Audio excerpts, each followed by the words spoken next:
안녕하세요, 다인쌤입니다. 자, 한 건물주가 파산했다고 합니다. 놀랍게도 그 이유는 이 건물의 관리인 때문입니다. 무려 43억 원을 사기를 쳤다고 합니다. 어떻게 이런 일이 가능했을까요? 오늘은 이 사건의 전말과 함께 여러분들의 부동산 투자 또 관리에서 놓치면 안 될 중요한 사항들을 알려드리겠습니다.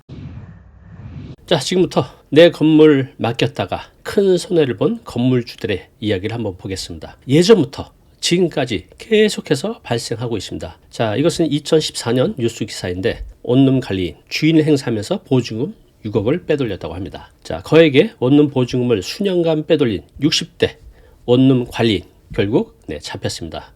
부산 중부경찰서는요, 자신이 건물 주인인 것처럼 행세해서 수십 명의 세입자로부터 보증금 수억 원을 받아서 빼돌린 혐의로 잡혔다고 합니다. 무려 21명의 세입자로부터 보증금 6억 4천만 원을 가로챈 혐의를 받고 있습니다. 자, 이것은 2017년도 뉴스입니다.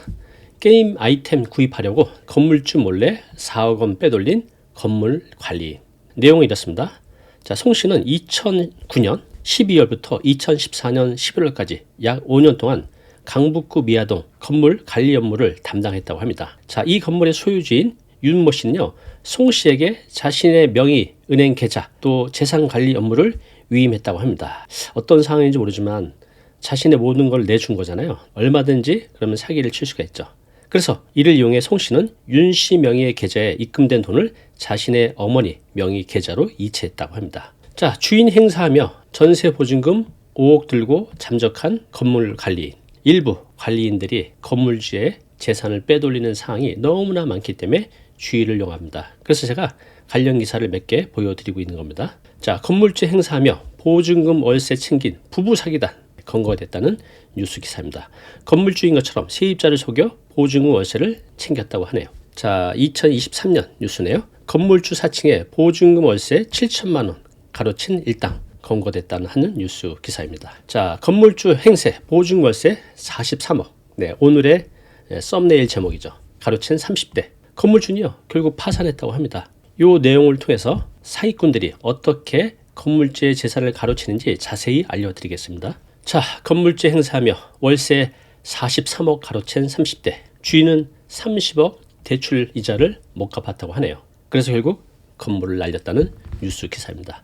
경기도 안산이에요. 건물 관리인이 무려 43억 원을 가로챘습니다. 세입자들이 낸 보증금, 월세를 챙기고 또 심지어는요, 이 건물을 담보로 10억 대출까지 받았다고 합니다. 결과는 어떻게 되었을까요?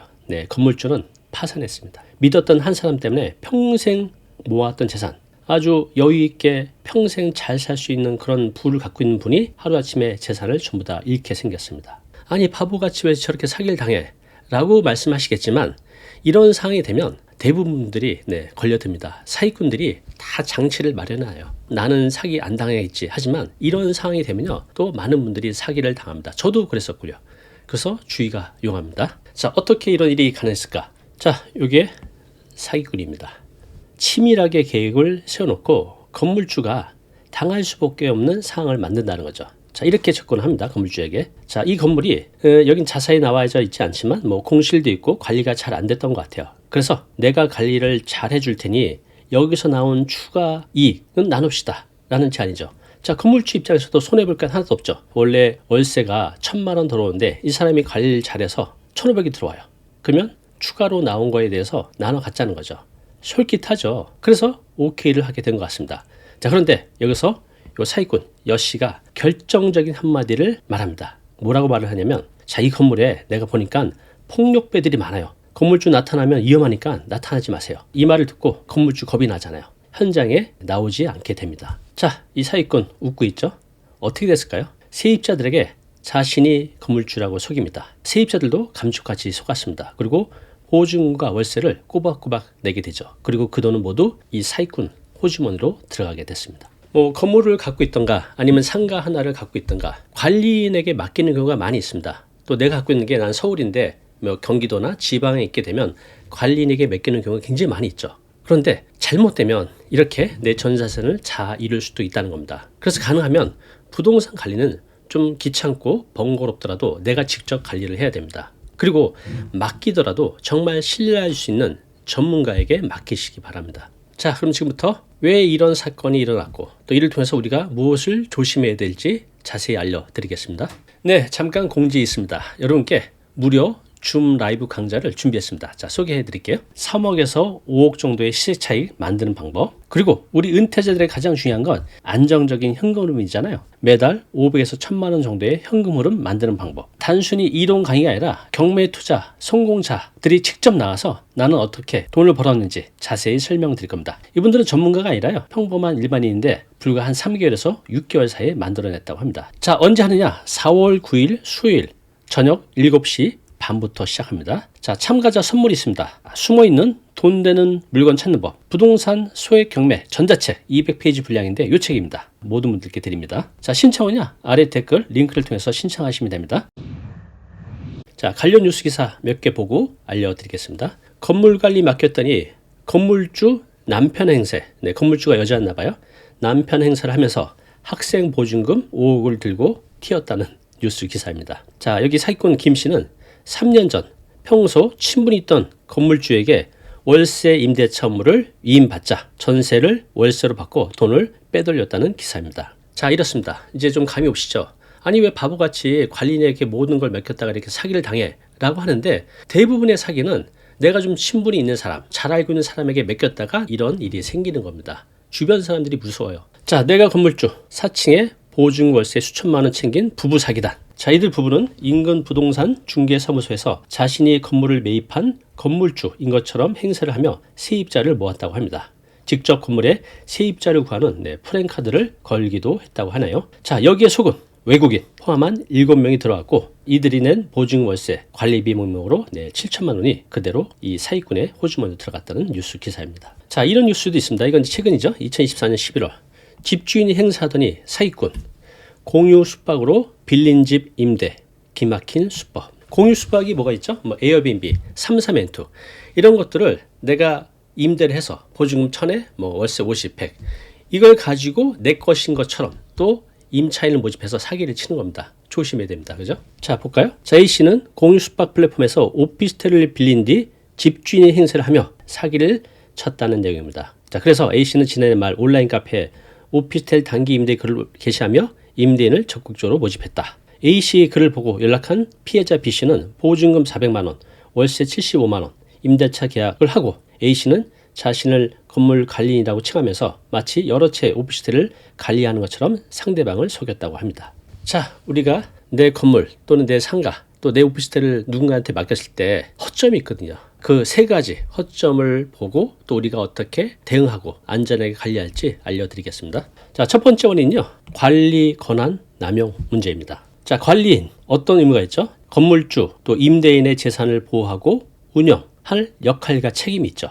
하지만 이 권한을 악용하게 되면 좀 전에 봤던 그 수많은 뉴스 기사의 주인공이 될 수 있다는 거죠. 정말 주의가 필요합니다. 이번 사건처럼 보증금을 가로채거나 임대료를 유용하는 일, 또 심지어는 대출까지 받아서 쓰는 일, 얼마든지 쉽게 벌어질 수가 있습니다. 자, 많은 건물주 분들이 관리인들이 생판 모르는 사람이기보다는 소개를 받거나 그동안 잘 알고 있던 지인에게 맡기게 되죠. 그래서 관리인이 알아서 잘 하겠지라고 마음을 놓습니다. 그런데 그 믿음이 잘못되면요, 수억 원, 수십억 원의 사기를 당할 수 있다는 사실 꼭 기억하시기 바랍니다. 그래서 관리계약서 작성하실 때는요, 그 권한과 책임을 명확히 하셔야 됩니다. 가능하면 본인이 직접 해야 되고요. 이게 여의치 않아서 꼭 맡기겠다면 이런 계약서 확실하게 작성을 하시고 정기적으로 또 수시로 불시로 관리사항을 점검하셔야 됩니다. 자, 두 번째는요, 대출 리스크입니다. 자주 발생이 돼요. 자, 이 사건에서도 그랬죠. 43억 가로챈 30대. 보증 월세뿐만 아니라 이 건물에서 대출을 10억 받았다고 합니다. 놀랍죠? 이런 일이 많이 발생이 돼요. 여 씨는 요 10억을 대출받아서 개인적인 용도로 다 써버렸다고 합니다. 그래서 건물주는 어떻게 됐죠? 네, 결국은 이자를 갚지 못해서 건물주는 파산했습니다. 정말 놀랍죠? 자, 이런 뉴스 기사가 있습니다. 최근이죠. 2025년 2월달 뉴스 기사예요. 부동산 경매에 투자해 줄게. 직장 동료의 신분증 위임장 받아서 대출 사기를 쳤다고 합니다. 직장 동료, 내가 수년 동안 옆에 있던 동료가 투자를 대신 해준다는데 믿겠죠, 그죠? 저 같아도 그럴 것 같아요. 그런데 그 믿음이 결국 사기로 이어진 겁니다. 조심해야 됩니다. 자, 그러면 사기꾼 여씨 어떻게 대출을 받을 수 있을까요? 기사 내용에는 이 내용은 나오지 않아요. 그런데 제가 보기에는 관리 위임 또 서류 관리 권한 문제 때문에 그런 것 같습니다. 무슨 말이냐면 건물주는 여 씨에게 건물 관리에 대한 모든 권한을 넘겨줬겠죠. 잘 아는 사이니까. 또 여 씨는 이 권한을 악용해서 은행에서 자신이 건물주인 것처럼 또는 정식으로 위임받은 위임인 것처럼 행사해서 대출을 받았을 겁니다. 자, 일반적으로 우리가 건물을 담보로 대출 받을 때 소유자의 신분증 또 인감증명서, 위임장 필요하잖아요. 그런데 이 여 씨는 건물주로부터 관리 권한을 위임받았기 때문에 은행에서 요구하는 이런 서류들 손쉽게 준비할 수 있었을 겁니다. 또 위조도 가능했겠죠. 그래서 대출에 필요한 인감증명서, 인감도장 철저하게 관리를 하셔야 됩니다. 특히 인감증명서 발부하실 때 거기 사용용도 있잖아요. 그 부분을 정확히 명시를 해두시기 바랍니다. 예를 들어서 월세에 대해서만 권한을 위임한다.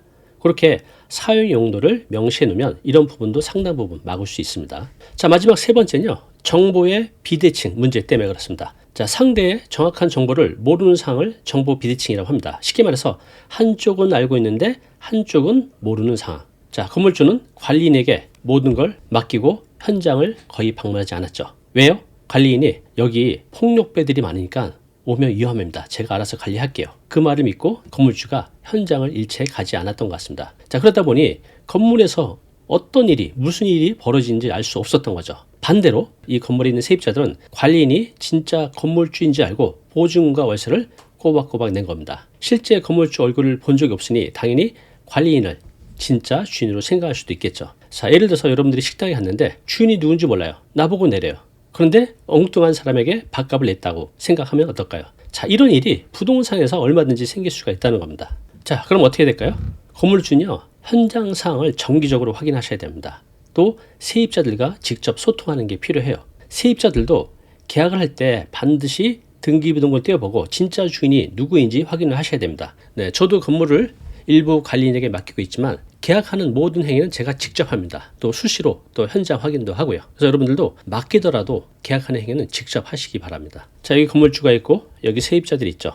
네, 서로 확인하는 게 필요해요. 건물주, 세입자가 이렇게 정기적으로 소통하는 기회가 있으면 좋을 것 같습니다. 우리의 부동산 투자는 결국 돈을 버는 거지만 내 재산을 지키는 게 더 중요합니다. 내 재산이 어떻게 관리되는지 정확히 알 수 있도록 항상 관심을 갖고 점검하는 게 필요합니다. 네, 정리해 보겠습니다. 이런 사건이 왜 생겼는지 그리고 무엇을 조심해야 되는지 관리 권한의 남용입니다. 자, 관리계약서 작성하실 때 권한과 책임을 명확하게 명시하기 바랍니다. 이를 넘어서 이전에 가능하면 내가 직접 귀찮더라도 관리하시기 바랍니다. 두 번째, 대출 리스크. 여러분들의 인감도장, 인감증명서 함부로 남발하지 마시기 바랍니다. 발급하더라도 그 용도란에 정확히 기재를 하셔서 이런 일을 사전에 막으시기 바랍니다. 마지막 세 번째, 정보 비대칭의 문제. 건물주와 세입자가 서로를 모르는 일이 발생하면 안 되겠죠. 그래서 정기적인 소통이 필요합니다. 자, 오늘의 한 줄 메시지입니다. 내가 관리하지 않은 건물은 당신의 것이 아니다. 네, 오늘은 43억 사기 사건을 통해서 부동산 투자와 관리에서 우리가 놓치면 안 되는 중요한 교훈들을 살펴봤습니다. 오늘 내용 꼭 기억하시고요. 안전하고 성공적인 부동산 운영하시기 바랍니다. 감사합니다. 안녕하세요, 단쌤입니다. 자, 배우 송수원 씨 아시죠? 네, 저도 좋아하는 배우인데 이분이 종로구 관철동에 있는 본인 건물을 팔아서 25억의 시세 차익을 냈다고 합니다. 자, 그런데 과연 그만큼 시세 차익을 냈을까요? 자, 오늘 영상 끝까지 보시면요 깜짝 놀라실 겁니다. 자, 오늘은요 송수원 씨 부동산 매각공을 통해서 부동산 투자의 숨겨진 진실을 알아보겠습니다. 지금 보시는 건물이 이번에 송수원 씨가 매각한 건물입니다. 지상 7층짜리 건물이에요. 유명 연예인들은 모든 것이 뉴스거리가 됩니다. 그죠? 특히 이렇게 부동산 투자에서 얼마를 남겼다. 이런 것들은 이제 단골 뉴스가 됩니다. 역시 송수원 씨 이번에 종로 관철동에 있는 빌딩을 매각했습니다. 259억에. 자, 그런데 6년 만에 25억 시세 차익을 남겼다고 합니다. 여기 보면 부동산 투자 성공 6년 만에 역세권 빌딩 매각. 자, 여기 보면 25억을 남겼다고 하고 부동산 투자에 성공했다는 뉴스 기사인데 이게 과연 그럴까요? 자, 그럼 지금부터 뉴스 기사도 좀 요약을 해드리고 뉴스 기사 이면에 나타나지 않은 실제로 이 건물에 투자를 통해서 수익을 받느냐 아니면 반대로 손해를 받느냐 자세히 분석해 드리겠습니다. 자, 먼저 이 건물에 대한 요약을 해드릴게요. 2018년 6월 송수원 씨가 이 건물을 매입을 했습니다. 어디 있는 거냐? 종로구 종강역 근처에 있습니다. 관철동. 젊은의 거리 위치한 이 건물인데 코너 자리에 있죠. 위치도 참 좋습니다. 지하 1층, 지상 7층 상업용 건물입니다. 자, 왼쪽 뉴스를 보면 2024년 4월 뉴스예요. 배우 송승헌 씨가 종강역에 있는 상가 건물을 270억에 내놨다. 아직 팔리진 않았고 내놨다라는 뉴스 기사예요. 그리고 작년 11월 이 기사가 나온 지 한 6개월 만에 팔린 거죠. 얼마에? 259억에. 내놓은 가격보다는 한 11억 정도 더 다운이 됐죠. 어쨌든 이 금액에 팔렸고 본인이 산 금액보다 25억의 시세 차익을 얻었다는 뉴스 기사입니다. 자, 그리고 이 뉴스 기사 아래쪽을 쭉 읽어보면 이런 내용이 있습니다. 법인세 또 대출이자를 제하고도 실질적인 차익이 10억대 중후반은 될 것이다 라고 추정을 했습니다. 그러면 한 15억에서 20억 정도 된다는 거죠. 자, 얼핏 보면 꽤 성공적인 투자처럼 보입니다. 자, 과연 그럴까요? 숨겨진 비용들이 있어요. 그것들을 지금부터 하나씩 파헤쳐 보겠습니다. 자, 제가 지금부터 말씀드린 내용들은 건물을 갖고 계신 분들은 공감을 하실 겁니다. 종물주의 건물주라고 하는데 여러분들이 생각하는 것만큼 그렇게 행복하지만은 않습니다. 여기도 이런 게 나오죠. 건물주들의 행복지수 얼마나 될까? 네, 그렇게 행복하지 않아요. 자, 나가는 비용을 보면 알 수 있습니다. 자, 보겠습니다. 자, 첫 번째 취득세입니다. 우리가 건물을 살 때 내는 세금, 취득세. 아깝지만 내야 되고 그냥 버리는 돈입니다. 자, 이런 건물 비주거용 건물이기 때문에 취득세 4.6%로 계산하면 됩니다. 그러면 235억에 4.6% 계산하면 취득세가 무려 10억 8,100만 원. 부동산 거래에서 가장 초기에 내는 비용인데 어마어마하죠. 금액이 클수록 취득세는 당연히 커집니다. 다시 돌려받는 돈이 아니기 때문에 아깝죠. 그렇지만 내야 됩니다. 무려 10억 8,100만 원. 송승헌 씨도 이 건물을 사면서 이 금액을 낸 겁니다. 자, 두 번째 중개수수료. 이걸 무시하지 못해요. 굉장히 많습니다. 자, 그러면 송승헌 씨는 이 건물을 매입할 때 중개수수를 냈겠죠. 그 당시 매입 금액이 235억. 요걸 계산해 보면 중개수수료는 약 2억 원 정도 됩니다. 자, 그러면 샀을 때 중개수수료 냈으면 이거 팔았다고 했잖아요. 그럼 팔 때도 중개수수료를 내야죠. 자, 얼마에 팔았죠? 259억 5천만 원. 중개수수료는 약 2억 3천만 원. 살 때 중개수수료 2억 1천. 매각 시 약 2억 3천. 네, 합치면 중개수수료만 4억 4천만 원. 네, 어마어마하죠. 이것도 그냥 아깝지만 버리는 돈이 되는 겁니다. 자, 세 번째 대출이자입니다. 지금 많은 분들이 대출 받고 이자를 못 내서 힘들어하고 있죠. 심지어 이것 때문에 경매로 지금 물건이 쏟아져 나오고 있습니다. 자, 보겠습니다. 송승헌 씨는 이 건물을 매입할 때 약 130억 대출을 받았다고 합니다. 자, 금리 5%로 계산해 보면 1년 이자가 6억 5천만 원이죠. 6년간 보유하고 있었으니까 6년간 대출이자 약 39억 원. 네, 어마어마하죠. 대출이 이렇게 무섭습니다. 이걸 내가 메꾸지 못하면 임대수익으로 메꾸지 못하면 힘들어지는 겁니다. 어쨌든 대출이자 6년간 39억 원 나갔습니다. 자, 재산세 볼까요? 종부세, 재산세 여러 가지 있지만 재산세 요거만 보겠습니다. 8천만 원. 그냥 대략 8천만 원 잡아봤습니다. 그러면 6년간 4억 8천. 자, 건물 유지 보수 비용 보겠습니다. 자, 이 건물이 꽤 오래된 건물인데 리모델링 한 건물이에요. 자, 그런데 이런 건물을 파는 분들은 건물에 좀 하자가 있어도 고치진 않죠. 그래서 이런 건물을 매입하게 되면 초기에 유지 보수 비용으로 꽤 많이 들어갑니다. 자, 그래서 그냥 보수적으로 계산을 해봤습니다. 그냥 이분이 매입한 금액의 0.2% 정도 연, 그러면 4,700만 원, 6년간 2억 8천만 원. 건물의 상태, 초기 상태를 정확히 알 수는 없지만 이거보다 더 들어갈 수도 있습니다. 어쨌든 2억 8천만 원 정도로 계산을 해보겠습니다. 자, 중개수수료. 왜 중개수수료 또 나오죠? 아까 그건 살 때, 팔 때고 이걸 6년 동안 갖고 있으면서 여기 있는 임차인들이 나가는 분이 있고 또 그럼 새로 들어오면 들어올 때마다 중개수수료를 내야 되잖아요. 그 6년간 그냥 보수적으로 6천만 원만 계산해 봤습니다. 자, 이런 건물 갖고 있으면 세무사 분도 있어야 되고 또 법무사, 또 법무 비용이 들어가죠. 6년간 한 3천만 원만 잡아봤습니다. 자, 다음 양도세. 송승헌 씨는 이걸 법인으로 매입을 했다고 합니다. 자, 25억 차익이죠. 약 6억 정도 양도소득세를 계산해 보면 약입니다. 그런데 이게 이제 법인으로 산 거기 때문에 실제로 여기 보면 양도세 내고도 뭐 한 19억 정도 남은 것처럼 보이지만 이건 법인 돈이잖아요. 이걸 또 송승헌 씨가 개인으로 가져오려면 배당 또는 급여로 가져와야 되는데 이때 또 세금이 나가죠. 그래서 실제로는 그냥 절반 정도가 세금이라고 보면 됩니다. 자, 마지막 임대소득세, 기타 비용.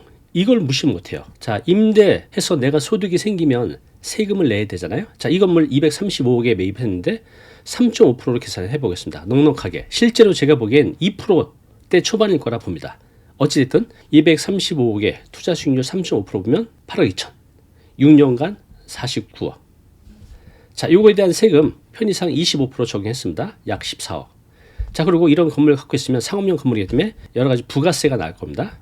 그리고 기타 비용 약 6억 잡아봤습니다. 그러면 임대 소득에 대한 소득세, 기타 비용 합쳐서 20억 정도는 될 거라는 거죠. 자, 그래서 지금 말씀드린 9가지 비용, 이거 말고도 다양한 것들이 있지만 그냥 눈에 띄는 것만 적어봤습니다. 그러면 나가는 비용만 합쳐보면 무려 88억이 넘습니다. 이것이 비용으로 나가는 거죠. 우리가 이제 건물을 사게 되면 팔 때 내가 만약에 100억에 사서 120억에 팔면 20억 자본 차익을 남기는 거잖아요. 자, 이 소득 말고 또 뭐가 있죠? 이 건물을 내가 갖고 있을 때 여기서는 월세, 임대 소득도 수익이죠. 그러면 송승헌 씨가 이 건물을 갖고 있으면서 자본 차익 아까 나왔고 임대 소득은 얼마나 벌었을까 한번 계산해 보면서 마지막으로 총 수익 대비 비용을 빼고 얼마 남았는지 계산을 해 보겠습니다. 자, 먼저 매각 차익입니다. 송승헌 씨가 이 건물을 얼마에 샀다 그랬죠? 2018년도에 235억에 매입을 했습니다. 그리고 작년 말에 259억 5천만 원에 매각을 했어요. 그러면 매각 차익이 무려 24억 5천만 원. 이거만 보면 굉장히 행복해 보입니다. 자, 그리고 이제 임대 수익이 있죠. 임대 수익. 자, 여기 보시면 인기 폭발했던 종로 젊음의 거리. 송승헌 씨 건물이 여기에 있습니다. 젊음의 거리에. 상가들 요즘 줄지어 폐업. 자, 여기 임차인들이 이렇게 폐업을 하면 공실이 생길 거 아닙니까? 그러면 공실률 10%만 봐도 수익률은 크게 떨어지죠. 또 예전만큼 공실이 생기기 때문에 월세를 많이 받을 수 없어요. 좀 깎아줘야 되죠. 그래서 지금 종로에 있는 건물들 평균 수익률이 2%대 정도라고 판단이 됩니다. 후하게 쳐봤습니다. 3.5%로 계산해 봤어요. 그러면 235억에 대한 임대 수익 연 8억 2천만 원. 6년간 보유했으니까 8억 2천을 6년 동안 계산하면 약 49억. 네. 임대 수익으로 6년간 49억을 번 거죠. 세금 제하고. 자, 그러면 계산을 해보겠습니다. 총 수익은 자본 차익과 임대 소득을 합치면 되죠. 팔아서 남긴 차익 24억 5천, 6년간 임대 소득 49억, 합치면 73억 5천만 원입니다. 자, 여기까지만 보면 엄청나게 팔아서 차익 남기고 보유 중에 임대 소득 엄청나게 벌고 굉장히 행복해 보입니다. 자, 그런데 이런 수익이 있으면 비용도 있죠. 자, 만약에 수익이 비용보다 크면 좋지만 비용이 훨씬 크면 어떻게 되죠? 네, 적자입니다. 이 건물을 사고 보유하고 팔 때 생긴 비용 다시 한번 보겠습니다. 얼마였죠? 아까 88억 7천만 원. 그러면 요 비용에서 수익을 빼면 되겠죠. 총 수익이 73억 5천. 총 비용은 88억 7천. 15억 2천만 원. 마이너스죠. 15억 20억을 번 게 아니라 이렇게 계산해 보면 현실은 15억 마이너스라는 겁니다. 자, 결론적으로 뉴스 기사에서는 25억 차익을 남겨서 굉장히 성공적인 투자라고 했지만 실제로 분석을 해보면 네, 실패한 투자죠. 마이너스 15억. 이거보다 훨씬 더 될 수도 있습니다. 실제로는. 자, 정리를 해보겠습니다. 이제 송승헌 씨 종강역 빌딩 투자 사례를 통해서 우리가 무엇을 배울 수 있는지 정리를 해보겠습니다. 자, 겉으로 보이는 시세 차익 그리고 실제 수익. 좀 전에 보셨듯이 실제로 언론 기사에 나온 25억 시세 차익, 또 제가 보여드렸던 것과는 많은 차이가 있죠. 오히려 15억 이상의 손실을 봤을 가능성이 큽니다. 자, 두 번째, 숨겨진 비용의 중요성. 자, 이번 거래를 통해서 알 수 있듯이 부동산 투자는 단순히 사고 팔고 그걸로 끝나지 않죠. 내가 살 때 내는 다양한 취득세와 같은 또 중개수수료 같은 비용들, 또 팔 때 양도세, 중개수수료, 또 내가 갖고 있을 때 내는 다양한 비용들이 너무 많아요. 이걸 모르고 투자하시면 네, 큰일 납니다. 마지막 세 번째, 임대 수익의 역할. 대출 금리 지금 4%, 5%, 6%인데 수익률은 2%, 3%면 여기서 나오는 월세로 이자를 못 내죠. 이렇게 이자를 못 내서 경매로 나오는 물건들이 많다는 겁니다. 반드시 초보 투자자분들은요, 이 3번은 반드시 지켜야 돼요. 내가 여기서 나오는 보수적으로 받는 월세 수익이 높은 대출 금리를 충분히 메꿀 수 있어야 됩니다. 이거 안 되면요, 지옥을 경험하게 됩니다. 자, 이번 송승헌 씨 건물 매각건을 통해서 여러분들이 생각하지 못한 비용이 많다는 걸 알게 되셨죠? 자, 다시 한번 정리해 드릴게요. 꼭 기억하시기 바랍니다. 자, 첫 번째, 부동산 투자는 시세 차익 요거만으로 판단하면 안 된다는 거죠. 왜죠? 네, 다양한 비용, 세금들이 너무 많아요. 그것까지 다 꼼꼼하게 계산을 해야 됩니다. 두 번째, 대출 의존도가 높은 경우 이자 부담 위험입니다. 좀 전에 제가 말씀드렸죠. 초보 투자자는 반드시 내가 여기서 나오는 임대 소득으로 대출 이자를 내고도 좀 많이 남아야 돼요. 왜냐하면 금리가 높아질 수도 있고 낮아질 수도 있지만 높아질 때도 고려를 해야 되죠. 또 내가 지금 임대 수익을 월 500 벌고 있는데 경기에 따라서 또 공실이 생기면 500이 아니라 400, 300으로 줄 수도 있어요. 그래서 수익은 보수적으로 또 대출은 여유 있게 잡아야 됩니다. 세 번째, 임대 수익은 비용을 상쇄할 만큼 충분히 높아야 된다는 거죠. 비용이 굉장히 많다는 거 아까 보셨죠? 네, 그 점을 꼭 기억하시기 바랍니다. 자, 네 번째, 예상치 못한 다양한 추가 비용 고려해야. 제가 여기 말씀드리지 않은 것 외에도 다양한 세금, 다양한 또 예상치 못한 비용들이 있습니다. 그래서 이것까지 고려해서 투자를 하셔야 됩니다. 자, 그렇다면 송승헌 씨의 이번 부동산 매각을 통한 수익이 겉으로는 25억 정도 남았는데 성공일까요? 실패일까요? 네. 자, 이분이 지금 건물주입니다. 지갑이 텅 비었죠? 네, 지금 이런 건물주들이 너무 많습니다. 부동산 투자 항상 숨겨진 비용들이 있다는 거. 자, 오늘 사례처럼요, 모든 요소를 꼼꼼하게 계산하지 않으면 예상치 못한 결과, 그러니까 부정적인 결과를 마주할 수 있다는 거 꼭 기억하시기 바랍니다. 자, 오늘은 배우 송승헌 씨 건물 매각 사례를 통해서 겉으로는 화려한 성공처럼 보이지만 안을 자세히 들여다보면 손실이라는 걸 알게 됐습니다. 자, 오늘 내용 잘 다시 한번 보시면서요, 여러분도 이런 건물 투자하실 때 참고하시기 바랍니다. 감사합니다. 시청자 여러분, 갓물주라는 말 들어보셨나요? 조물주위에 건물주라는 말이 있을 정도로 누구나 되고 싶은 게 건물주죠. 상업용 부동산에 투자해서 큰 수익을 올리는 사람들, 특히 이제 연예인들을 우리 신문에서 많이 보게 되잖아요. 부럽죠? 자, 근데 그게 부러워할 게 아닙니다. 최근 2, 3년간 이런 간물주 위치에 있던 분들이 빌딩 푸어로 전락하고 있다고 합니다. 꽤 많이 있어요. 특히 이제 건물을 살 때 대출을 끼고 계신 분들이 거의 여기에 해당됩니다. 자, 지금 도대체 무슨 일이 일어난 걸까요? 오늘은요, 이 충격적인 변화의 원인 함께 파헤쳐 보고요, 여러분의 투자가 간물주의 길을 걸을지 또 빌딩 푸어의 함정에 빠질지 그 갈림길에 서 있을지도 모르니까요, 오늘 내용 꼭 들어보시기 바랍니다. 그들은 왜 간물주에서 빌딩 푸어로 전락했나? 이 원인에 대해서 뒤에서 자세히 말씀드릴게요. 자, 이런 뉴스도 있습니다. 월세 수익보다 대출이자가 더 나가요. 빌딩 푸어된 건물주. 초저금일 때 연끌로 매입했는데 지금 이제 문제가 되는 거죠. 2020년 7월에 대출금리가 2.56%였는데 2022년 8월에는 4.54%. 그 뒤로도 계속 올라갔죠. 즉, 초기에 빌렸던 분들은요, 대출이자가 지금 2배가 넘는 분들도 많이 있습니다. 그래서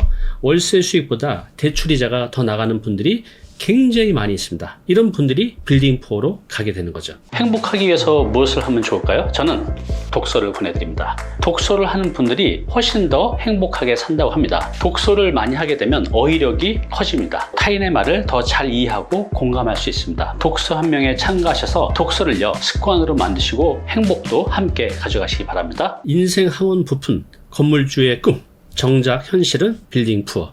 우리 한때 이 꼬마 빌딩 열풍이 엄청나게 일었잖아요. 진짜 너도 나도 묻지마 투자를 많이 했었습니다. 초기에는 괜찮았어요. 금리도 낮았고 수익률도 비교적 한 4% 전후되는 것들이 있었는데 지금은 어떻죠? 금리는 2배 이상 높아졌고요. 문제는요, 공실도 많이 생기고 임대료도 떨어지게 되면서 여기서 나오는 월세로 이자를 못 내는 분들이 굉장히 많아지고 있습니다. 청담동 건물주 김 원장은 어쩌다 빌딩 푸어가 되었나? 네, 이분은 2022년 6월에 부동산 소개로 강남구 천당동 소재의 빌딩을 233억에 매입했다고 합니다.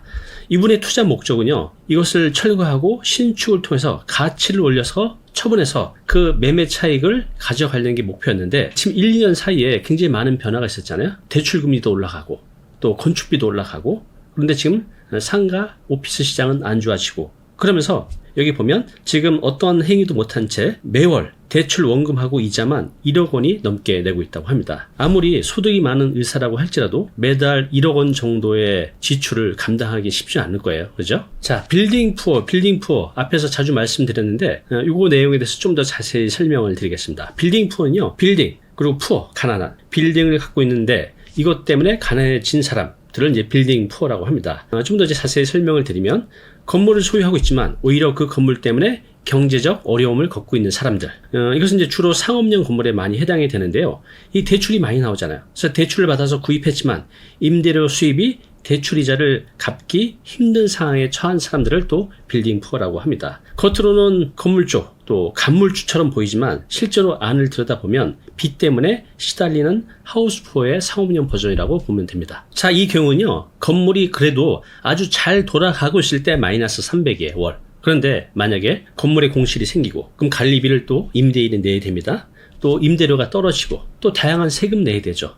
또 중개수수료 내야 되죠. 건물 하나 갖고 있으면요 나갈 게 정말 많아요. 그렇게 따지면 월 수입이 1200이 아니라 600만 원이 안 되는 경우도 허다합니다. 그러면 매달 거의 한 700, 800의 마이너스를 가져가게 되는데 한동안은 뭐 빚을 내든 있는 돈으로 메꿔갈 수가 있겠지만 이게 1년이 되고 2년이 되면 감당하기가 힘듭니다. 그래서 지금 이런 건물들이 경매로 많이 나오고 있습니다. 자, 그럼 여러분이 궁금해하실 그들은 왜 간물주에서 빌딩 푸어로 전락했나? 네, 이 뉴스 기사에 그 내용이 잘 나와져 있는데 제가 정리해서 말씀드리겠습니다. 첫 번째 원인은요, 공실률 증가입니다. 이것은 여러분도 공감을 하시죠? 요즘 주변에 돌아다녀 보면요, 상업용 건물에 임대문의 간판이 아주 쉽게 볼 수 있어요. 자, 이것이 바로 이제 공실이 생겼다는 증거죠. 지금 이제 경기도 침체가고 또 상권도 바뀌고 지금 온라인 쇼핑 시장도 증가하고 있잖아요. 그래서 점점점 세입자를 구하기가 힘들어지고 있죠. 자, 이렇게 건물은 있는데 세입자가 없으니까 수입은 줄고 또 관리비도 임대인이 내야 되니 이중상중으로 부담이 되는 거죠. 그래서 빌딩 푸어로 가게 되는 겁니다.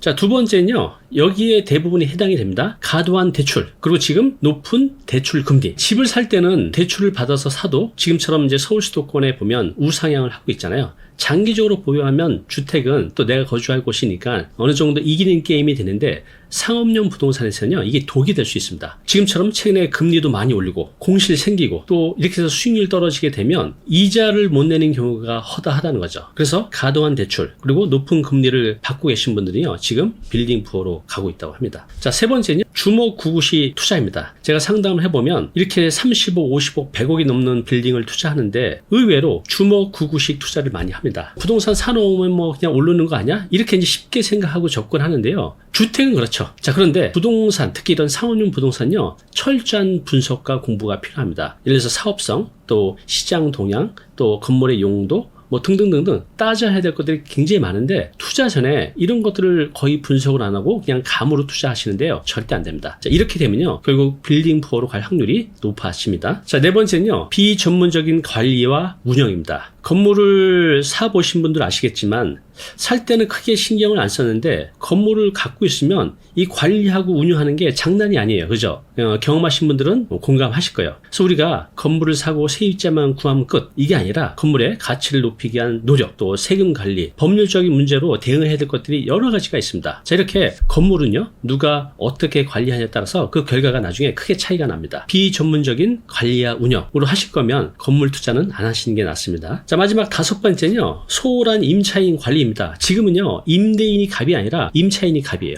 세입자 관리 지금 정말 중요한데요. 좋은 세입자를 찾고 유지하는 거 중요하죠. 또 그리고 건물에 이 자잘한 문제가 생겼을 때 방치하면 안 돼요. 임차인은 지금 매일매일 거기서 장사를 하고 사업을 하시는 분들인데 최적의 여건을 만들어주는 게 임대인의 의무입니다. 그래서 문제가 생겼을 때 빠르게 대응해야 되는데 이렇게 안 하면 임차인들하고 다툼도 생기고 또 그분들이 나가게 되면 다음 세입자 구하기 힘들고 이런 이제 악순환이 되는 거죠. 그래서 임차인 관리를 잘해야 됩니다. 네, 지금 빌딩 푸어로 전락하게 만드는 5가지를 말씀드렸습니다. 빌딩 투자, 또 건물 투자 하시려고 하는 분들은 이 내용을 꼭 기억하시고 내가 감당할 수 있을 때 하셔야 됩니다. 최근에 상담 오셨던 이제 40대 직장인, 또 50대 자영업자 상담을 했었는데 두 분이 좀 극과 극입니다. 자, 이분은 이제 40대 직장인 김 씨이신데요. 이분은 이제 노 대비로, 그러니까 40대 후반인데 보통 이제 요즘 직장인들이 50대 초중반에 많이 은퇴를 하잖아요. 그래서 4년 전에 꼬마 빌딩 열풍이 불 때 상가 건물을 투자했다고 합니다. 근데 그때 몇 개 보지 않고 그냥 누구의 소개로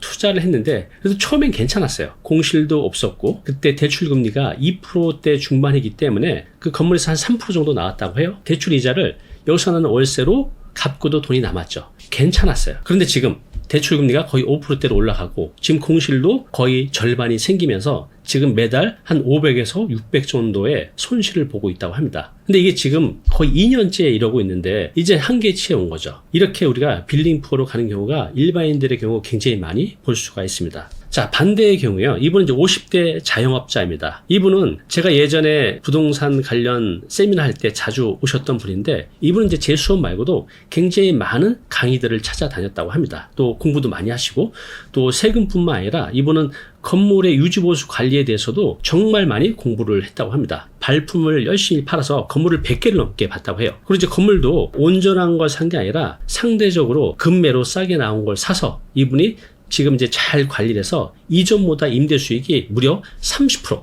이상 올라갔다고 합니다.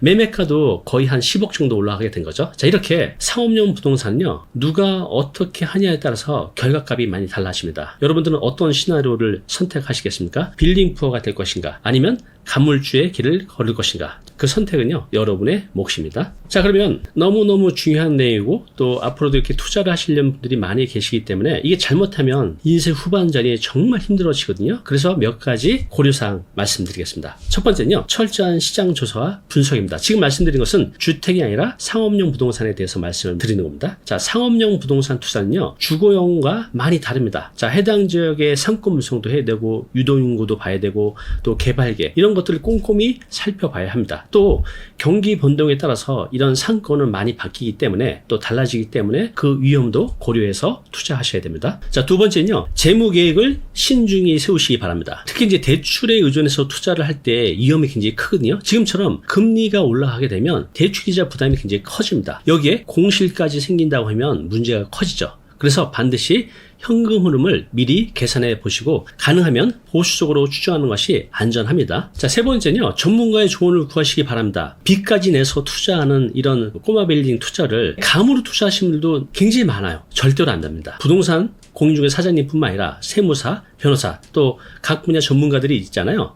이분들에게 내가 돈을 지불하더라도 상담을 받고 또 조언을 받고 투자를 하면 사전에 이런 위험을 막을 수 있고 또 운영 중에도 수익을 높일 수 있는 많은 또 아이디어가 있으니까요. 돈을 내서라도 시간을 내서 이런 전문가의 조언을 받고 투자하시기 바랍니다. 자, 네 번째는요, 임차인 관리 신경을 쓰는 겁니다. 임차인이 지금 갑이에요. 좋은 임차인을 유치하고 유지하는 것, 이것이 안정적인 수익의 핵심입니다. 자, 그래서 임차인이 여기서 장사를 편하게 잘 할 수 있도록 그 여건을 만들어주는 거, 그 환경을 만들어주는 게 임대인의 책임입니다. 자, 다섯 번째는요, 건물은 사고 나서 그냥 자동적으로 가격이 올라가는 게 아닙니다. 아까 50대 자영업자 예를 보여드렸듯이 건물을 잘 관리하고 건물의 가치를 상승하기 위한 노력을 꾸준히 해가야 됩니다. 그러면 내가 2년, 3년, 5년 뒤에 팔 때 꽤 많은 매매 차익을 가져갈 수 있습니다. 자, 지금까지 부동산, 건물 투자 시 고려사항 5가지 말씀드렸습니다. 한번 보시기 바랍니다. 자, 이거 꼭 기억하시고요. 마지막으로 하나 더 말씀드리면 지금 시장의 변화가 아주 굉장히 빠르게 변화하고 있습니다. 온라인 쇼핑 시장의 성장, 또 재택근무의 증가, 자, 이런 것들로 인해서 상업 공간의 개념이 빠르게 바뀌어가고 있는데요. 이런 트렌드를 잘 파악하고 대응하는 것이 중요합니다. 자, 지금까지 간물주에서 빌딩 푸어로 전락하는 그 원인과 대응책에 대해서 알아봤습니다. 어느 시기가 되면 투자할 수 있는 상황이 되실 거예요. 자, 그때 오늘 내용 꼭 기억하시고요. 지금 여기 말씀드린 이 5가지 꼭 기억하셨다가 빌딩 푸어가 아닌 진짜 간물주가 되는 투자를 해보시기 바랍니다. 감사합니다.